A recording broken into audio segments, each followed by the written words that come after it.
possible transit crisis for city families, a public school board pushes back a vote to ratify a new contract for school bus operators. Well, without a yes on the deal, it could leave students without a ride to class. Fox 5's Duarte Giordino breaks down the impact that could be felt starting on Monday. We don't need a 5-year contract. We need the kids to be able to get to school next week. About 400 people filled the auditorium at Food and Finance High School, expecting the panel to vote on the new school bus deal.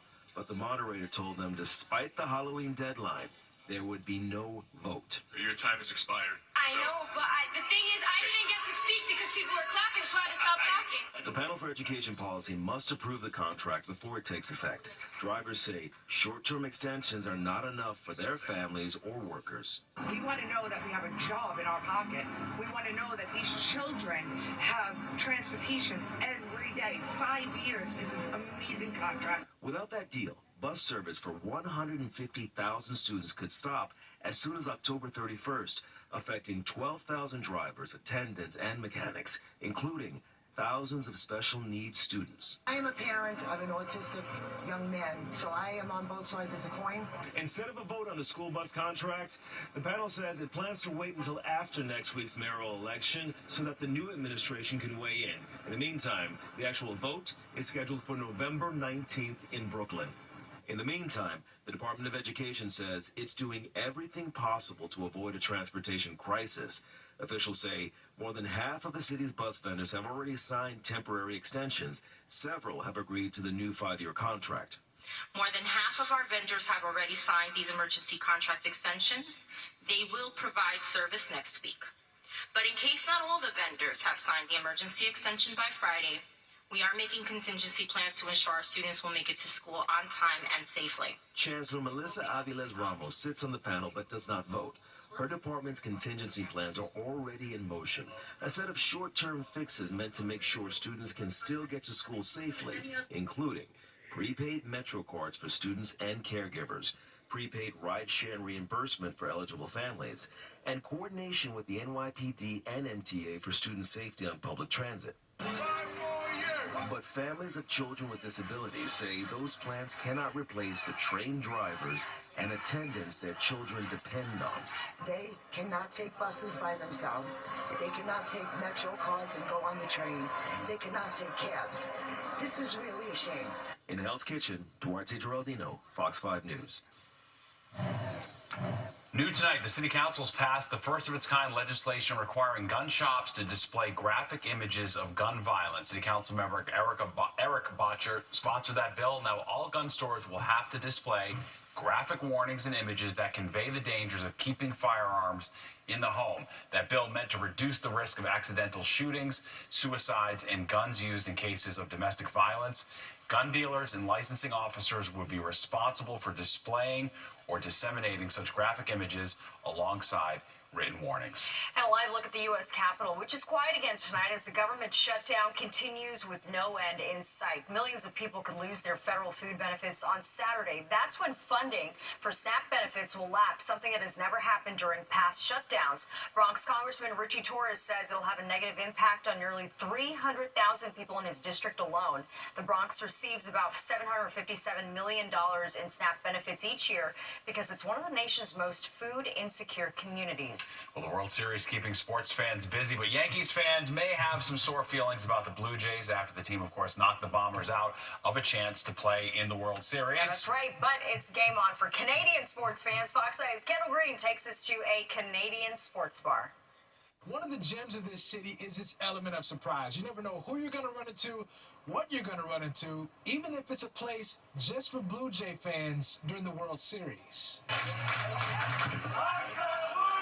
There's a lot of Blue Jays fans in this city, so there's a lot of people from Toronto, a lot of Canadians. The Canuck in Chelsea isn't a music venue, but it's got enough blues, blue caps, blue jerseys, and Blue Jay fans everywhere you can look. Even though just weeks ago the Blue Jays were battling it out with the Bronx Bombers, still a sore spot among most New Yorkers. My sister and I went to the Yankees games when the Blue Jays were playing the Yankees, and we definitely got some looks on the trains, but after we made it to the World Series, I mean, it's been a little bit better. I've only gotten positive vibes from everyone around me. Yeah, everyone's been super nice, even though we beat the Yankees on our way here. This Toronto fan has put in some serious hours at the bar this week, watching them split the series with LA, offering too much action to miss a trip back home. My entire family just booked our trip to Toronto. Yeah, for the next games this weekend. Oh man, so we're just getting a preview of the action. Oh yeah, we're so excited. Even with some of the most passionate fans on the face of the planet, I love New York City fans. I feel like they're just as passionate as Torontonians, as Canadians, so it's fun. I went to a Yankees game once, and the fans were relatively nice. Like they at least didn't beat me up or anything like that. So New York, they're not quite as bad as they seem. Not as bad as Red Sox fans. that's one fan's perspective, a bit different from another. In fact, we were at Game 3, and I walked out with my gear on and got sucker punched in the back of the head.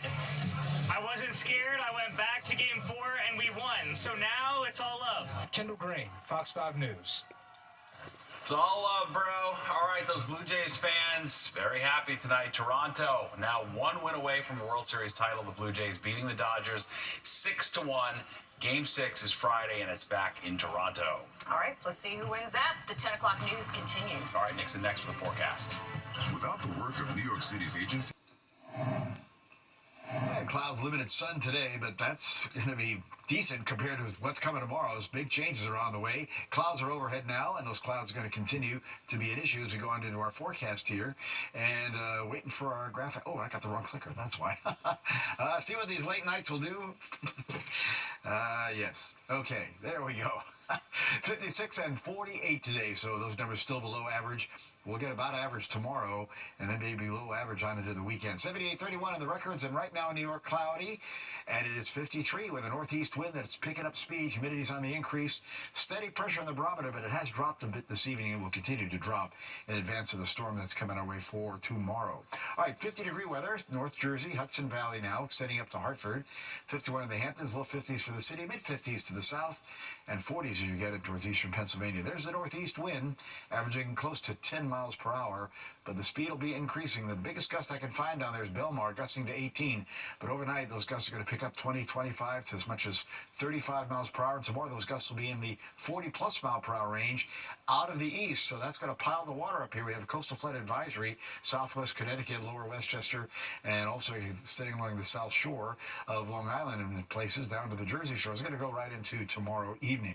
Highs for the day, mid to upper 50s, just about everywhere. Pretty uniform temperatures because of that cloud cover.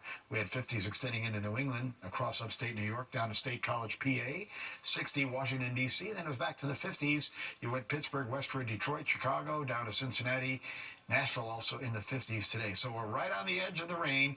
You can see it again just now moving into most of New Jersey, about to hit the city.